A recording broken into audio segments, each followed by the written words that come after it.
James, my Siri, y'all. You can catch me the Darren from Monist. Shout out to the Monist gang. Okay, cool. So the importance of today's video is when you're on your enlightened I am path, it requires you to know yourself. Once you're conscious of yourself and not moving around life aimlessly, it becomes easier for you to find your life purpose in order for you to live a fulfilled life or a life with meaning. One of the ways that is useful to understand yourself is understanding personality trait psychology. In this video, I'll use University of Toronto's Personality and Transformation Psychology course taught by Dr. Jordan Peterson. I'll give a summary of this course in order for you to understand it and for you to be able to use its tools to guide you on how to find yourself, how to find your purpose. Cool. So the course uses the big 5 personality psychological groupings to understand the individual, consisting of extraversion, agreeableness, conscientiousness, neuroticism, and openness. These personality traits are not binary, but they fall into a spectrum. So you're all of these different categories, but at different degrees. How you rank up in each of these traits make up your personality, and you need to know that. Lastly, before I summarize the course, it's important for you to know that where you're placed in these 5 sub-personalities is not only due to socialization, but due to biological brain structures you were born with that play a huge role in making your personality. A study by Leland took 123 identical twins and 127 pairs of fraternal twins, and the findings suggested that the heritability of each trait was 53% extraversion, 41% agreeableness, 44% conscientiousness, 41% neuroticism, and 61% openness, showing you that these traits are genetic. They can be passed down. These 5 sub-personalities determine how you see the world and determine how you act within the world and how you vibrate to the universe. So it's important for you to be conscious about it in order for you to orient yourself to act properly. Okay, now that that's out of the way, let's get into it. We're going to get the first trait out of the way, the most obvious trait, or let me say the most common trait out of the way, which is extraversion. Crudely put, is when someone gets energized by the company of others. People who score high into extraversion are more sensitive to positive emotions such as curiosity, joy, interest, hope, and satisfaction. They're generally expressive people who place their goals around the social context. Extroverts are sensitive to positive emotions. And the thing to learn from the extraversion brain circuits in general is how your brain responds to success. So the big lesson is that your brain rewards you for positive emotions while striving towards your goal. So you're rewarded for the process and not the actual acquisition of the goal. An extrovert will be happier driving to a party than actually being there. And that's a lot to say about the cliche where people say enjoy the process, because that's generally where most of the happiness resides. Extroverted people generally thrive and work in public roles, sales, teaching professions, politics. They need social situations in order to be happy. The brain punishes them with hormones that express themselves as negative emotion when they do jobs where they're in solitude. If you score low in being an extrovert, you're an introvert, which is crudely explained as people who get energetically drained and neurochemically punished for hanging around people for long periods of time. Cool, so the second personality trait is neuroticism. This personality type is sensitive to negative emotions such as fear and anxiety. They tend to perceive the world as a threat and contract every time something difficult happens. So if rent is due, for example, but you have no money to pay it and you score high in neuroticism, you end up tilting towards breaking down and being anxious because you're not in control of your current life situation. While in comparison, someone who's high in extraversion and low in neuroticism would realize that there's nothing they can do about their rent situation. They'll rather spend energy trying to figure out how to move forward than to just disintegrate and just be depressed and shut down. People who score very high in neuroticism tend to be anxious, angry, have dramatic mood swings, who battle with feelings of insecurity. While people who score low in neuroticism generally don't worry much. They're like calm, emotionally stable, and confident. Okay, so you may make the mistake to think one personality trait is more valuable than the other, but that's a mistake, as every personality trait comes with advantages and disadvantages. Every sub-trait was necessary in order to carry out human evolution as we know it today, and for us to enjoy life as we know it now. An example of this is women have been found to be more neurotic than men by half a deviant on average. Boys and girls have the same level of neuroticism until they hit puberty, and the difference starts to show. The biological evolutionary reason for this is simple. At puberty, boys get bigger, stronger muscles, and the human species depend on upper shoulder body strength to defend themselves. So women having upper bodies with less amount of strength relative to men makes them more likely to lose in a physical dominance dispute in general, when facing animals, for example. Evolution would tilt their nervous systems to be biologically evolved to have a flight or fight anxious response tilted towards neuroticism. This is worsened by the fact that women give birth and they're usually the primary careholders due to factors such as breastfeeding, amongst other reasons. Because for the first year of a child's life, they're extremely vulnerable and require constant emotional support. And the nervous system has to evolve not only to protect the child, but to express their vulnerability, considering that from an evolutionary perspective, the world is a dangerous place. I'm sure you can see why evolution would make a fraction of the population more tilted towards neuroticism. Cool. The third personality trait I want to speak about is agreeableness.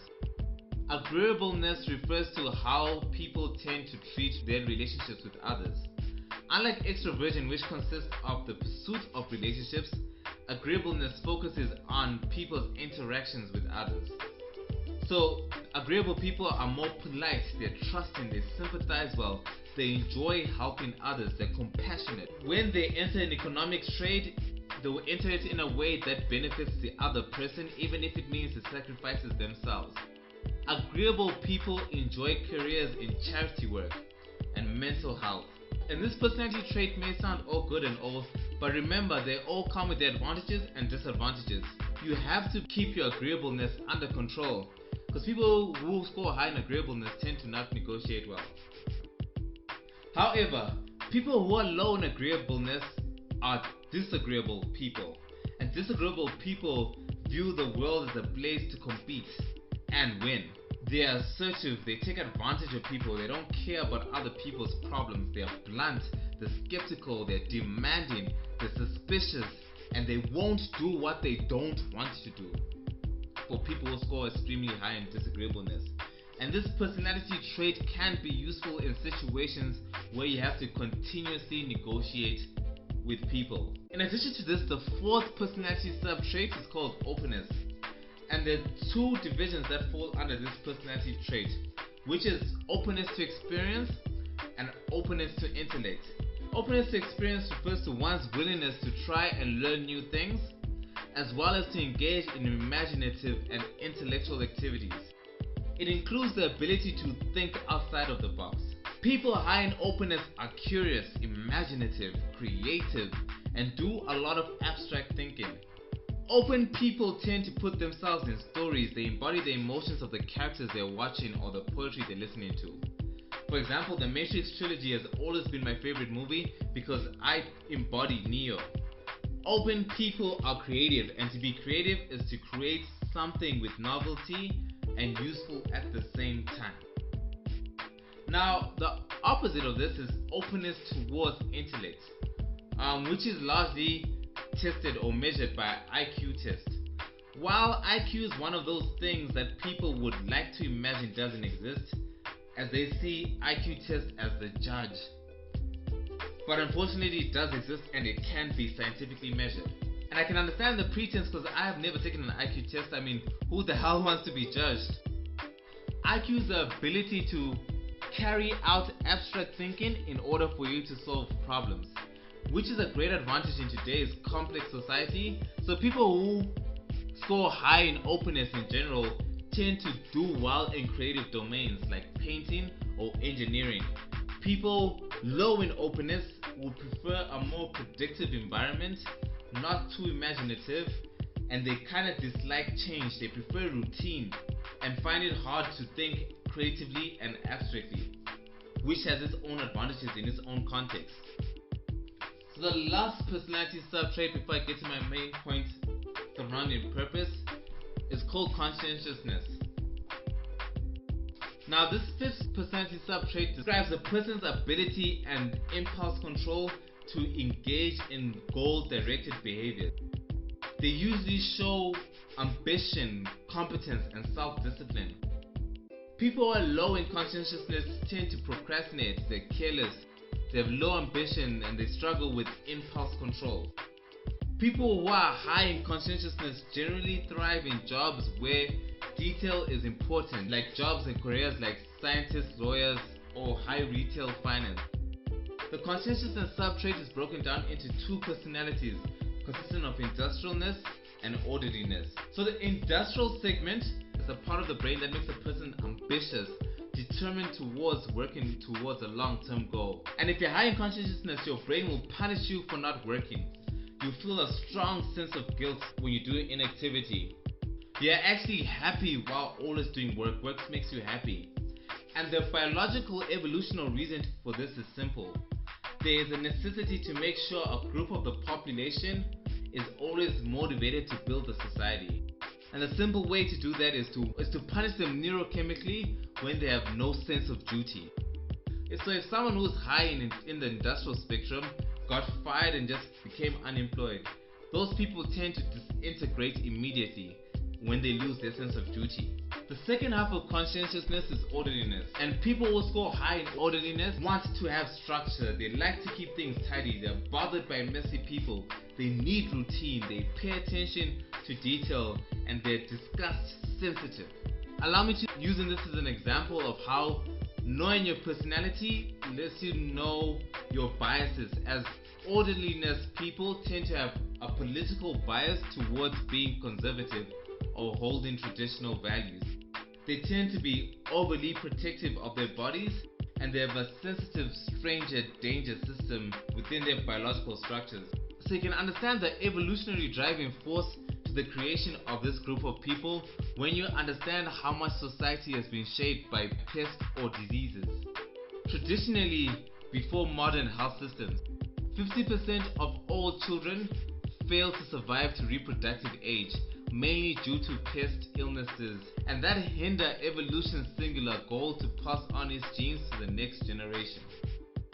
As a consequence, evolution creates a group of people whose behavioral immune system filters out your behavior in general to biologically have disgust systems within you, which can be advantage in certain contexts, but can be disadvantage because in extreme cases it expresses itself in xenophobia, sexual morality, and prejudice. Disgust systems help making us avoid diseases and eating poisonous foods. But look, if you score high in orderliness, you need to know yourself and keep your disgust systems under control. An example of this is the study carried by o.c.e.a.n in 2011.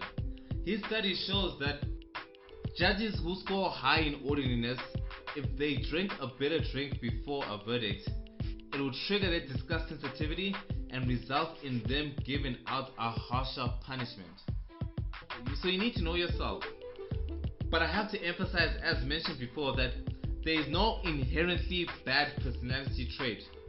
They are all useful depending on context. So for example, I did mention that people high in orderliness tend to be prejudiced and xenophobic. And you may sit there and say that's a bad thing, and I do agree. But by evolutionary standards, maybe there's a place for that. If you look at the Native Americans' pre-Columbian population, it stood at 50 million people in a society with little to no illnesses. But when the Spaniards entered into that area, they brought things like affluenza, smallpox, and measles into the Native Americans' community, and their immunity against that was zero, and they paid for that by death, as 90% of their population died between 1492 and 1650. So that's 9 out of 10 people dead. And this can be echoed in Mexico, which had a population of 25 to 30 million people. and they met their deaths due to the arrival of the Cortes, who brought smallpox and coccolizia, dropping their population to 3 million people in 50 years. You can see why it would be necessary for evolution biology to respond to disease and illness by creating a fraction of people who have high disgust systems, which may express themselves in prejudice. And just to add on to the argument, studies by Trudeau and Scala in 2011 found that regions with high disease presence tend to have more people scoring high in orderliness in their population group. Not only that, but the more disease prevalence, the more autocratic the attitudes were of the people, and the likely it was for the government to be autocratic. Hitler was high in orderliness, high in openness, and high in conscientiousness, which proved to be a dangerous combination. Now, I looked at these studies and saw how evolution creates biologically prejudice in people due to how pests and diseases control society. And I thought to myself, one of the ways to express prejudice is xenophobia. And South Africa is usually accused of being one of the most xenophobic countries. Now, with that premise, perhaps one can deduce that it is most likely that the region and the people in South Africa would be high in orderliness. And if that's true, and for that to be the case, that would have to be driven by a high disease transmission within the area in order for the puzzle to fit according to these studies. Because we know that diseases drive up orderliness. So okay, this is my hypothesis, and I did a little digging to test out this theory myself, and found out that South Africa is one of the 30 high-burden tuberculosis countries worldwide that collectively contribute to 87% of the estimated incidences worldwide, and South Africa accounts for 3% of those cases globally. If you adjust that to population size, South Africa is often ranked the highest in terms of incidence rate for tuberculosis. In addition to that, South Africa is in the top 10 countries of diabetes prevalence.